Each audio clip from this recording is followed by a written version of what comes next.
Two people were asleep. Someone had entered the bedroom, fired bullets into the two victims, and he set the house on fire. This really isn't the kind of crime that you see in small towns. It's an execution. In the 3 years leading up to their death, the Kalishnik house had been in, like, a lot of legal disputes. He said Greg talked about hiring a hitman to take care of the Kalishnik house. Our question isn't who had motive, because a lot of people had motive. He had 26 eviction lawsuits that he had filed. This is about which one of them did it.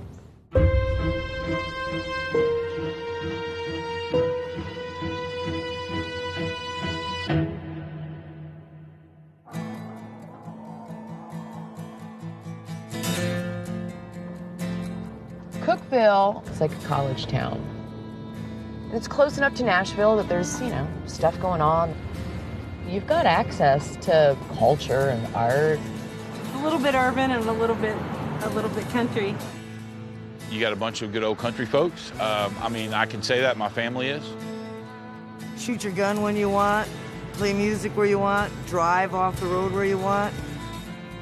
What's really beautiful about this area is that it is the heartland of America. You could come here with whatever dream you have, and with hard work, the dreams are realized. You see a lot of that in Tennessee. In the case that we're looking into here, different people in this community all had big dreams, and some of them went horribly wrong. Viktor Kalishnik and his wife Alla were a couple from the Ukraine, and the community members here referred to them as the foreigners, or the Germans, or the Russians. Nobody could quite put their finger on what their background was. They retired here, and it was their American dream, and they started working in real estate and really saw the potential in a beautiful place like this. But in 1998, the Kalishnikovs were murdered here in Cookeville, and to this day, there are a number of people in the community who still feel like justice hasn't been served.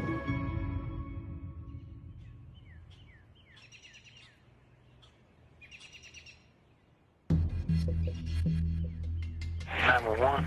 Yes. I live out on Poplar Grove Road. Yes. There's a house on fire.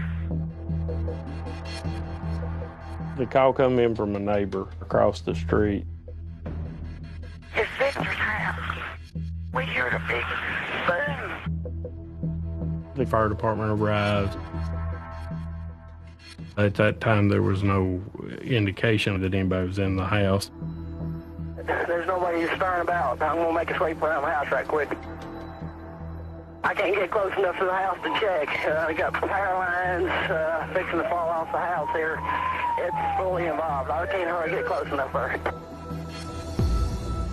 By the time the fire was suppressed, the house suffered massive damage. Local departmental investigators called for assistance from the state fire marshal's office. I was one of the first team members to arrive.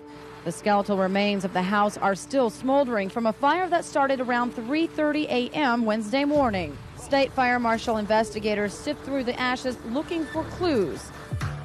We entered into the house. There was massive damage. The roof over the bedroom was completely burned away. And there were two bodies on the bed.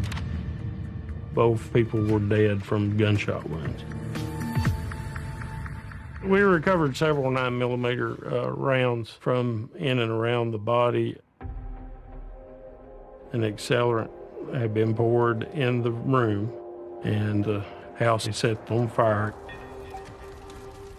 This was no random fire. This was intentional to cover up the murders. My name is Linda Bausman. At the time of the murders, I was judicial assistant for an appellate court judge. When law enforcement spoke with the neighbors, they didn't know much. No one saw a person there. There really wasn't much for law enforcement to go on. Working in a small town in law enforcement, everybody knows everybody. Everybody knows everybody's business. You know, our job was just to dig up the facts that we could find. Like a lot of small-town murders, this case didn't get a lot of national attention. The only person who really covered it extensively was Rabia Chowdhury with her podcast Undisclosed. I really hope Rabia can give us a framework for understanding this very complex small-town case. Hello? Hi. Hi, Hillary. Hi, Rabia, how are you? Good. How are you? Nice to meet you. You did so much research. So what can you tell us about this case? It was a pretty horrifying crime, the way they were killed. The house was set on fire. I mean, it caught, the attention of the TBI. They got involved, the Tennessee Bureau of Investigation. They were the lead on this case. What was the immediate response from investigators the morning of the fire? One of the first people they talked to was Victor's sister. And the first thing she told them was that he was in the process of suing this guy named Greg Lance. Greg bought a trailer park from Victor as a direct buy. Greg Lance purchased the property from Victor and Alla, and they loaned him like $375,000. At the time of the murders, Victor was in the process of foreclosing on the trailer park for unpaid taxes, and Greg was challenging it in court. 2 days prior to the hearing is when the murders happened. At this point, law enforcement believes that the trailer park was a motive for the murders of the Kalishnikovs.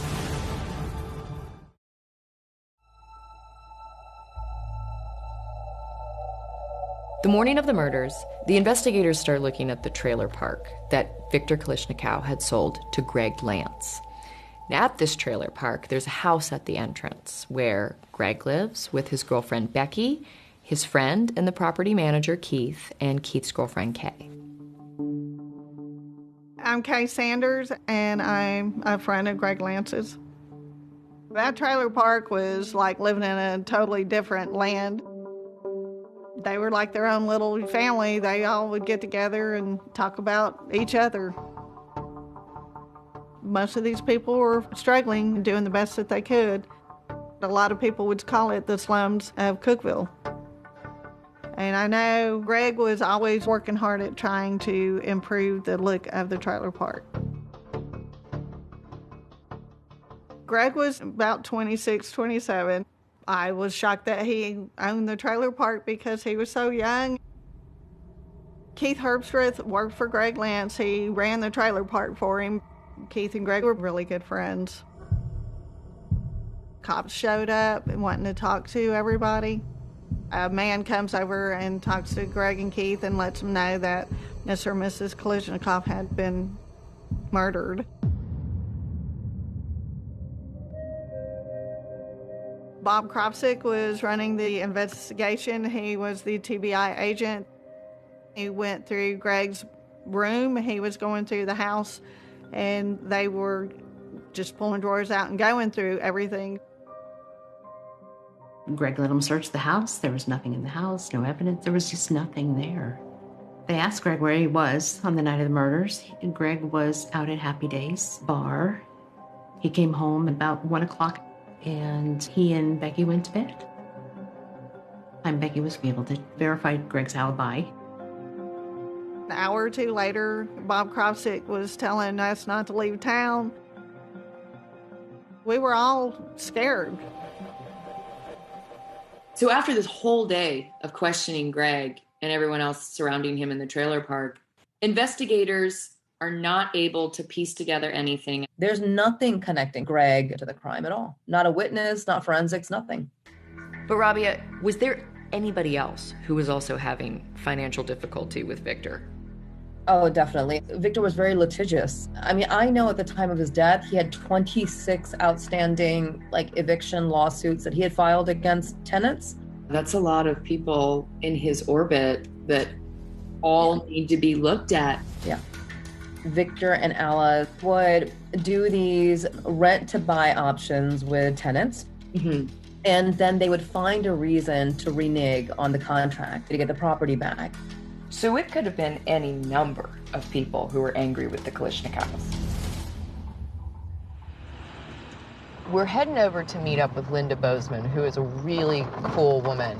She had been a judicial assistant in the courts and dug up information that no one else had been able to find. She, more than anybody, has a really firm grasp on the details of this case and a lot of knowledge about where things might have gone wrong. I can't even imagine, like, tackling this without all of the work that you have done, because it's so much. There's a lot here, and there's so many layers. It was about 2002 when I became involved in the case, and then it became an obsession, and I was so determined that I was going to solve this puzzle. Talk to me a little bit about what happened at the Kalishnikov house. Early on. Yeah. They had no real clue of who had committed the murders. If they had known, they would have made an arrest. Yeah. Cookville's a small town. A lot of people here are related to each other. There's a lot of gossip here about what went on during that time period. A lot of things being told around the trailer park that may or may not be true. There's a rumor every 2 feet. You know, we followed the leads that were presented to us. You know, some of them are just outlandish. There was discussion of the Russian mafia and that somebody followed up on it and it went nowhere. A couple of weeks had passed and there was no evidence of any kind that indicated who had done the murders. There was nothing. They don't find a murder weapon or any evidence. Nothing. There doesn't seem to be any forward momentum. And then the governor of Tennessee offered a reward. And so when that reward gets announced, what's the next thing that happens? The day that the reward was announced, some people called law enforcement and told them that they had heard shooting at one of their neighbors' farms the weekend before the murders. The farm was empty, and they were concerned. They told the TBI that they had walked the property over there, had gone up into the barn, and that there were 2 military-type gas cans. They said that the day before the murders, the gas cans were still there in the barn, but that the day of the murders, they were gone. This farm was owned by Mike Herron, a friend of Greg's. And Greg Lance is the guy buying the trailer park from Victor Kalishnikov. Our team was activated along with several investigators from the sheriff's office and TBI. We responded out to the farm and we conducted a search of the farm. My primary responsibility was in and around the shed. Some of the things we noted was there was a fresh area of the wall that had just been randomly cut out. It stood out like a sore thumb. I was born and raised on a farm, live on a farm now, and I can think of no reason to just go cut a hole in my barn. And it appeared that the wall, somebody had tried to set it on fire. That rung everybody's bell. We found this little fire pit, which was right outside of the building where that hole was cut, and we sifted the debris. We found in and around there multiple shell casings and bullets. Most of the bullets were 9mm. They were sent to the lab and linked to the murder scene. The murder weapon was fired at both locations. My opinion is that target practice was done with the murder weapon at the farm in preparation for committing a murder, and they used fire to obscure any evidence of target practice. So at this point, law enforcement was focusing on Greg, and they spoke to an individual who said that he saw Greg on the farm target practicing. On August 2nd, the day that there's gunfire at the Heron farm. Right. And they matched bullets found at the Heron farm to the crime scene. Yes. That looks really bad for Greg.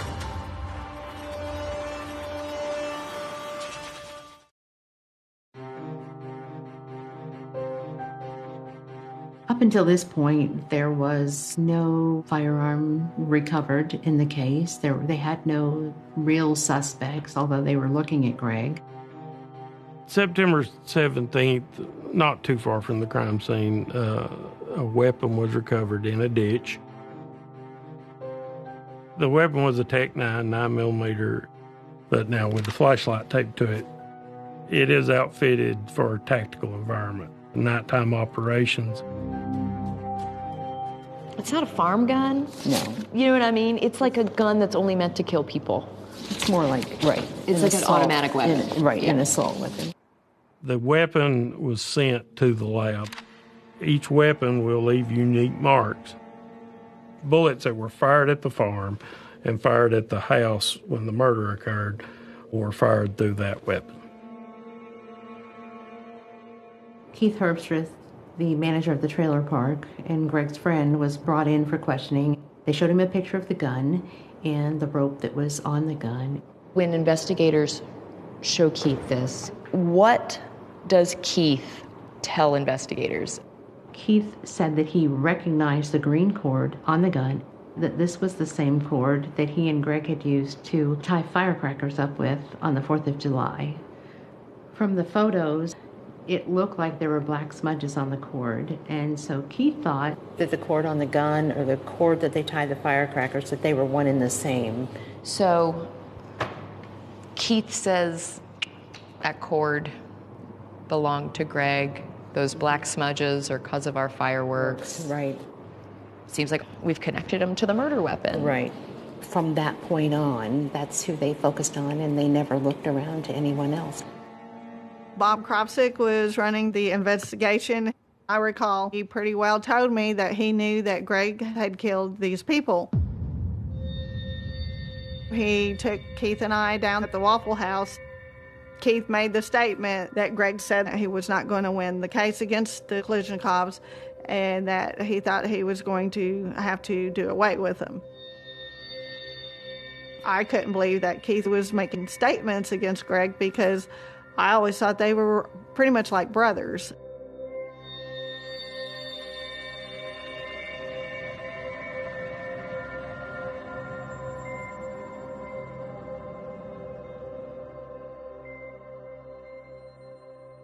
When they arrested Greg, it was heartbreaking and terrifying. My name is Joyce Argo. I'm Greg Lance's mother. Greg was an ambitious young man.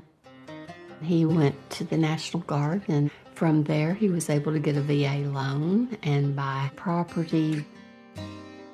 He did very well with it. He also became a contractor.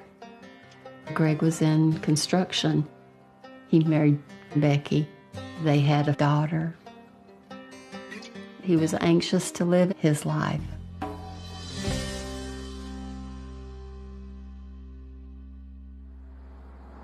When they brought him into the courthouse and his hands chained, it became real, very real fast. Unless you have actually experienced it with your own child, I don't think you can understand the hurt of seeing your son in chains. I'm sorry.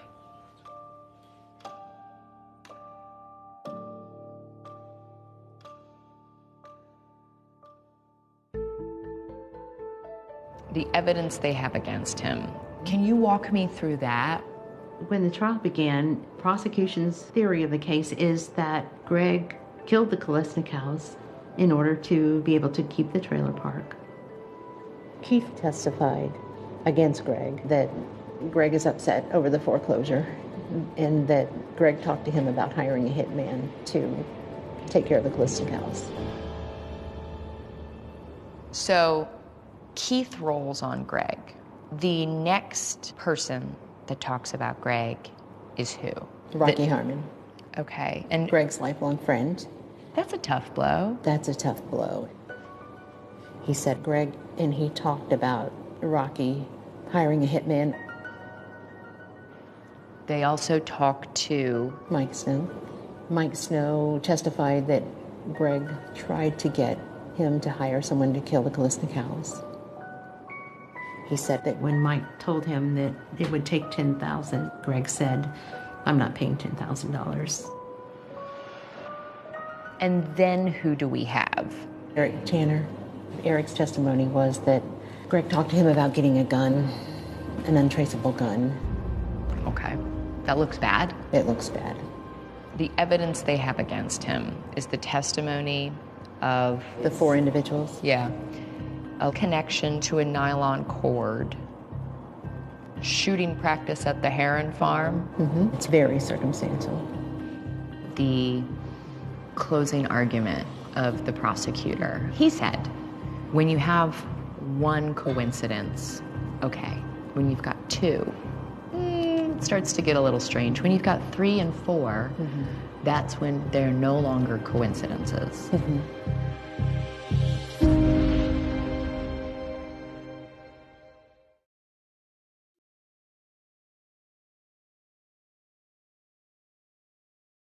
When the trial was over and the jury was called back in,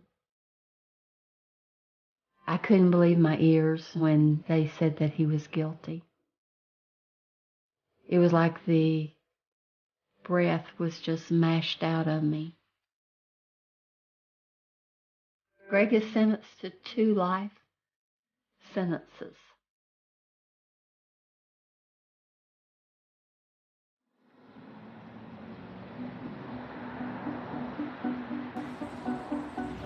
Right now, we are meeting up with Greg Lance's mom, Joyce, who has been his biggest advocate.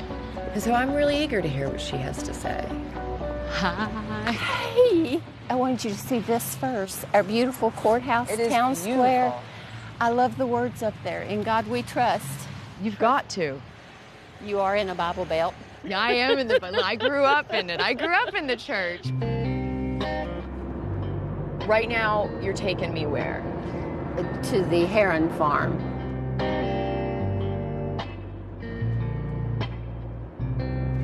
This is where they said Greg was when there was shooting going on. Give it some gas and let's get on up that hill. They found shell casings on the property here that seemingly matched the murder weapon. How do we know there was shooting here? The neighbor said that they heard shooting here. So they made that phone call at like 2:30 in the afternoon? Yes. A witness said that he saw Greg between 3 and 4, but that was hours after the neighbor said the shooting stopped and police had already cleared the scene. That weekend that they are saying that Greg was here, he was actually in a guard duty in Gordonsville. Now his records can show that, that he was there. His sergeant and other officers confirmed he was there though, right? Yes. Then when he got home, Keith and his girlfriend at that time, Kay, they can both tell you that Greg was at the trailer park that afternoon. So he had a proven alibi elsewhere. Right. I know for a fact that Greg Lance could not have been at the heron farm around 2:30 on that day shooting, because I got home from work about 2:30. He was not there shooting. He was right there at the house talking to Keith. When I first looked at this, what intrigued me was that the puzzle pieces didn't fit. There were just too many things that were unanswered. So when Joyce asked me if I would help with Greg's case, I could not let her just try to get through this on her own. We wanted her help because we did not understand the legal jargon in order to get a new trial. We talked to witnesses. We really started to take a deep dive into what went on here in Putnam County.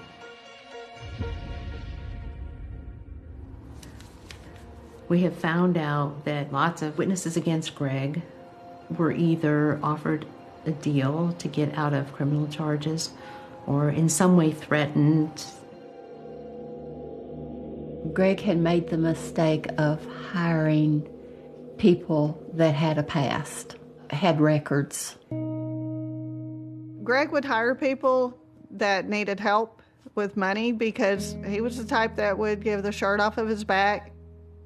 He moved Keith into his home because Keith was living in his car eating out of trash cans when he met Greg.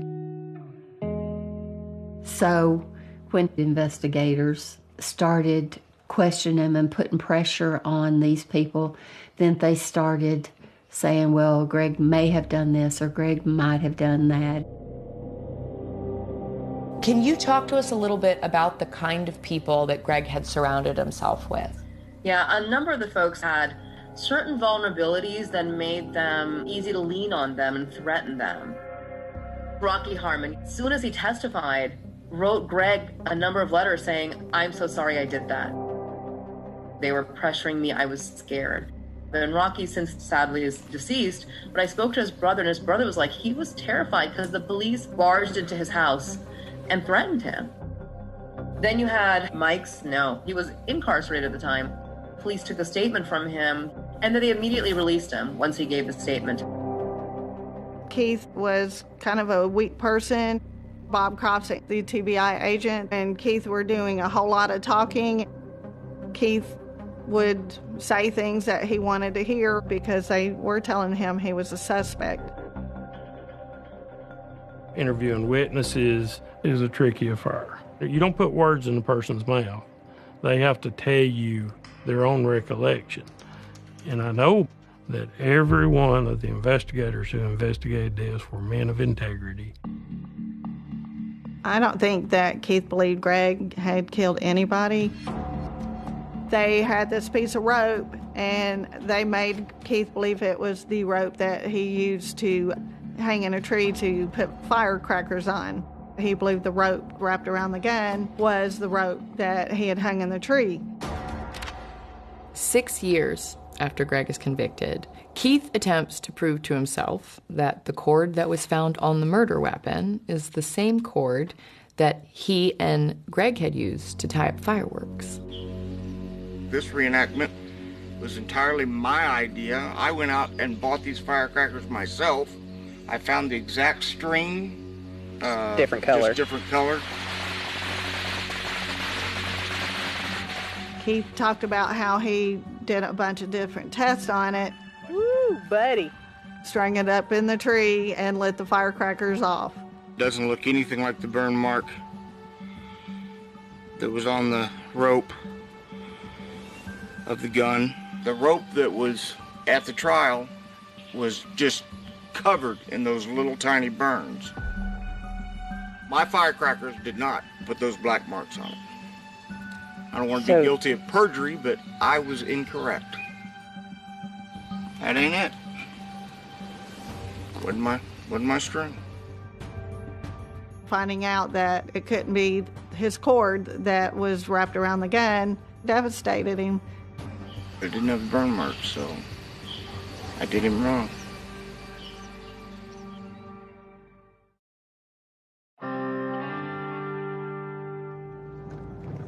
Greg had surrounded himself with people who had complicated pasts. He believed in people. And one by one, they all rolled on him and then apologized or changed their stories. But, you know, in court, you can't do that. It's not like in church where you can apologize and then it's over. You mess up in the court system and someone goes to prison for your mistake, you can't fix it. The impact of this reaches so far beyond just Greg. And so we're going to go hang out with Joyce again at her house and meet Greg's daughter, Rebecca. So how often do you guys get to talk to Greg? Whenever he calls. He's been calling almost every day for the past 2 or 3 weeks.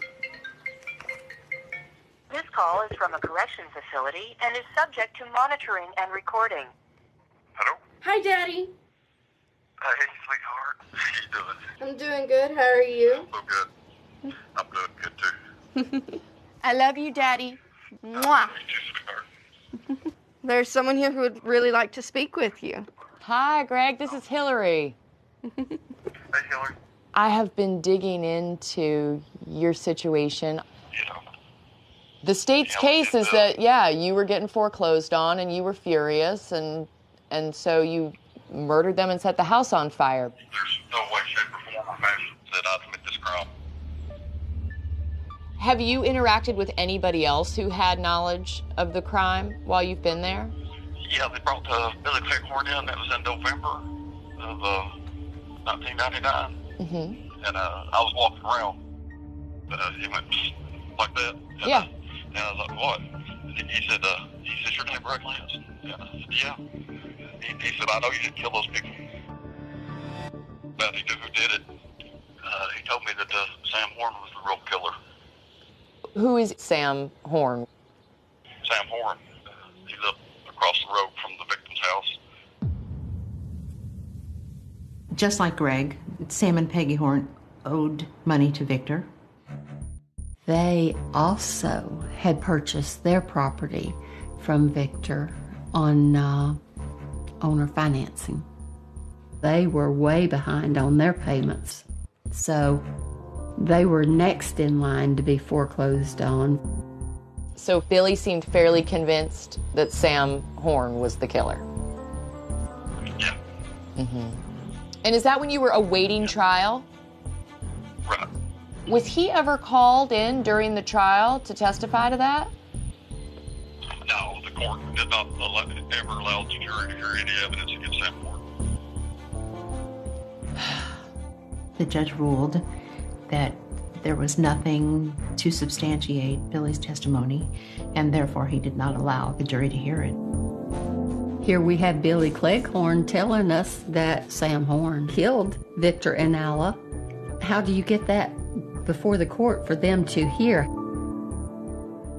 Through her investigation, Joyce found some people who knew the Horns. Sam and Peggy Horn were said to be the local meth dealers in Putnam County. Victor had threatened Sam and told him that if you don't catch the payments up on the mortgage, I'm going to call law enforcement and advise them that you're cooking meth over here.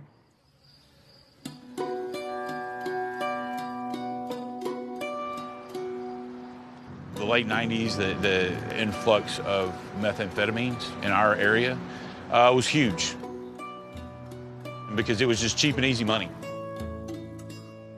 It was like the new drug, and a lot of people weren't educated about it. It's all taking its toll on the community. The Horns ran a meth lab in their kitchen, and they were known in Cookeville as the Murder Clan, which should tell you something. Wow. Yeah.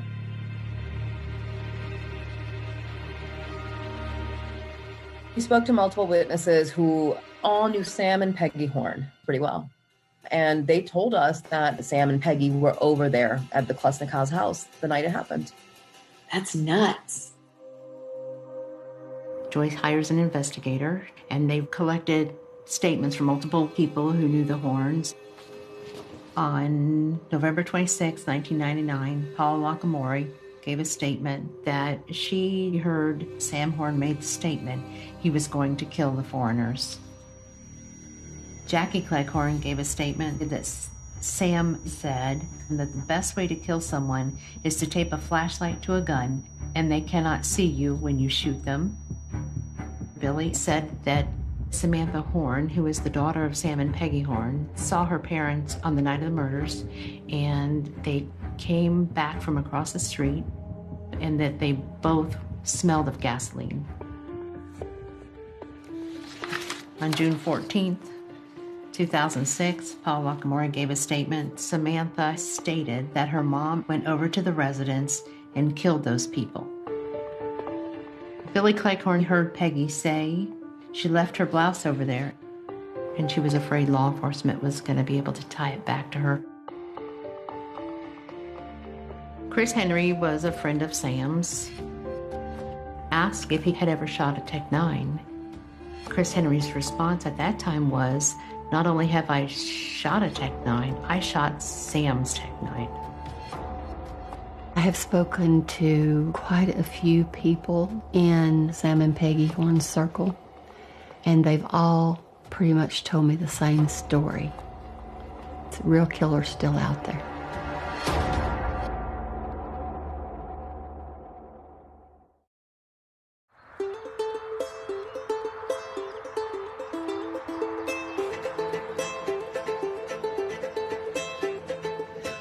This is gorgeous. It is beautiful. So do you want to show me the Kalishnikov property first? Sure, I'd love to. That's where the house was. So directly in front of us, we have what was the Kalishnikov property, which went up in flames 3 o'clock in the morning. Right here, where we're seeing it from, is the driveway to the Horn house, which sat right past those bushes. This is so close. Yes. They're coming outside. I'm Hillary. Hi, How are Hillary. you? Good. When I spoke with you before, you were telling me about the Horns making meth out there. Were they still here when you guys moved in? Yeah, not for long. Did you take over ownership of that property? No, I was with the drug task force. You were? So were they on your radar? Oh, yeah. And was it commonly known that they were involved in the business? Well, the guys at the drug task force. Uh-huh. So you think perhaps they were making meth in your barn? I called one of my friends with a drug dog, and he said, there's so much stuff in there, I'm not putting him through. Did you ever hear about any involvement on their end with what happened here at the Kalishnik house? And one weekend, I did a wiretap with Bob Krausick, TBI. Yeah. He told me a bunch of stuff, but they thought they had their guy. Yeah. So the Horns were on police radar. They were well known to law enforcement. I don't understand why the path of least resistance wasn't explored. They just tunnel visioned in on Greg. You know, it's just amazing how difficult it is to get a wrong made right. I'm Jessica Van Dyke. I'm Executive Director and Lead Counsel at the Tennessee Innocence Project. We became involved in Greg's case. We felt like we could move the case forward. In Tennessee, the only remaining options to him would be a DNA testing petition or a fingerprint testing petition. We were pretty much at the end of the line unless we discovered some new evidence. I got very aggressive in sending out Freedom of Information Act letters. And so in 2015, I got the records from the Bomb and Arson Division in Nashville, and lo and behold, inside of that packet of records was a receipt for a shirt that was found on a picnic table at the Kalishnik house home by their son. I'm pretty certain that this shirt was the shirt that Peggy left over there at the scene. And that blouse could be a critical piece of evidence in this case.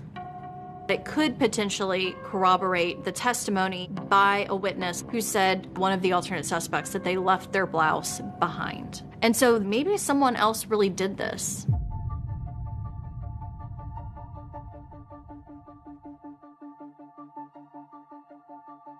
So if we are able to test this evidence, and if it does support Greg's claim of innocence, then we would be asking a court to vacate his conviction, and the state would then have the option to either go forward with a new trial, or alternatively, they could just dismiss the charges and he would go free.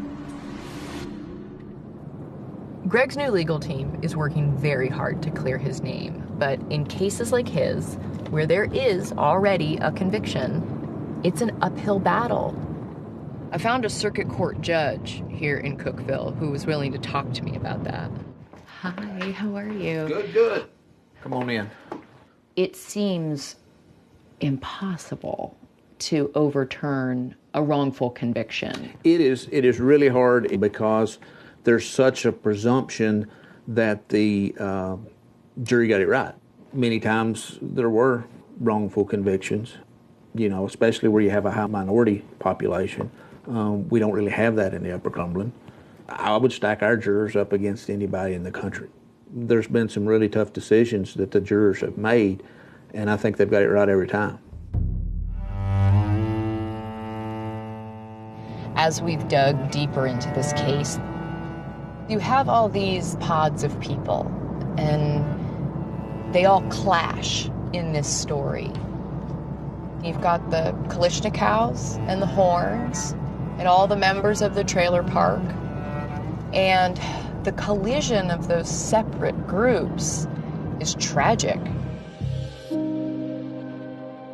These murders changed my life and Becky's life and Keith and definitely Greg's. Cookeville was a really small town. When I would go anywhere near anyone, they were looking at me like they thought I was involved in it. It was really hard. I mean, I lost custody of my kids. It was more than I could handle.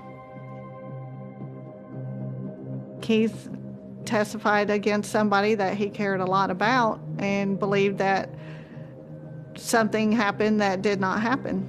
And he really had a hard time living with that, and he worked hard at drinking himself to death.